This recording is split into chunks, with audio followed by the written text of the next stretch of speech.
এখন সুন্দর প্রকৃতির মাঝে দাঁড়িয়ে আছি, এইমাত্র সূর্য ডুবে গেল। আসলে ছোটোবেলায় এই প্রকৃতির মাঝেই বড় হয়েছি, কিন্তু তখন এতটা ফিল করিনি।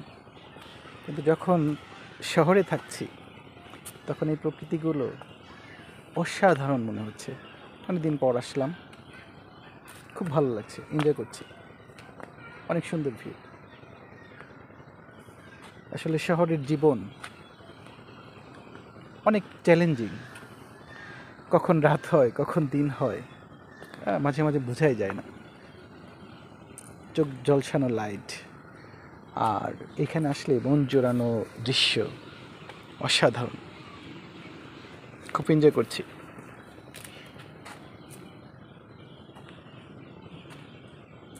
অনেক সুন্দর ভিউ।